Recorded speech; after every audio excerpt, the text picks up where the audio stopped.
আসসালামু আলাইকুম রহমতুল্লাহ, আসসালাতু আসসালামু আলা রাসূলিল্লাহ ওয়া বাদ।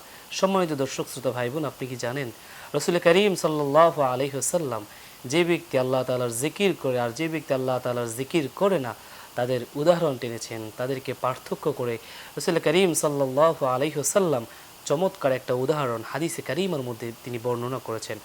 আল্লাহর প্রিয় হাবিব মুহাম্মদ সাল্লাল্লাহু আলাইহি ওয়াসাল্লাম হাদিসে কারিমার মধ্যে বলেন, মাসলুল্লাযী ইয়াসকুরু রাব্বাহু ওয়াল্লাযী লা ইয়াসকুরু রাব্বাহু, যে ব্যক্তি আল্লাহ তাআলার জিকির করে আর যে ব্যক্তি আল্লাহ তাআলার জিকির করে না তার মধ্যে পার্থক্য কি?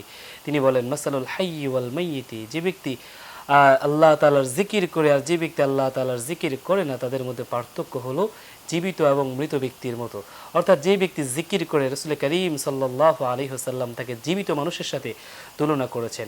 আর যে ব্যক্তি জিকির করে না, জিকির থেকে নিজেকে গাফিল রেখেছে, জিকির থেকে নিজেকে অন্য মনস্ক রেখেছে, অন্য জায়গায় রেখেছে, রাসূল করিম সাল্লাল্লাহু আলাইহি ওয়াসাল্লাম তাকে মৃত ব্যক্তির সাথে তুলনা করেছেন। মাআযাল্লাহ। এজন্য আমাদেরকে বেশি বেশি করে জিকির করতে হবে।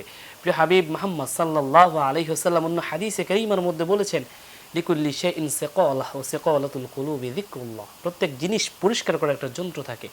দা মরিচা হয়ে গেলে তা পরিষ্কার করার একটা যন্ত্র থাকে, কাপড় ময়লা হলে পরিষ্কার করার যন্ত্র থাকে।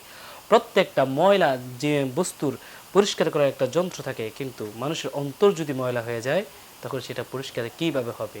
প্রিয় নবী মুহাম্মদ সাল্লাল্লাহু আলাইহি ওয়াসাল্লাম বলেছেন, লিকুল্লি শাইইন সিকালা ওয়া সিকালাতুল কুলুবি যিকরুল্লাহ। প্রত্যেকটা জিনিসের পরিষ্কার করার একটা যন্ত্র রয়েছে, আর অন্তর কলব পরিষ্কার করার যন্ত্র হলো আল্লাহ তাআলার জিকির। সুবহানাল্লাহ। এজন্য আমাদেরকে বেশি বেশি করে আল্লাহ তাআলার জিকির করতে হবে। রব্বুল আলামিন আমাদেরকে বেশি বেশি করে জিকির করার তৌফিক দান করুক। আমিন।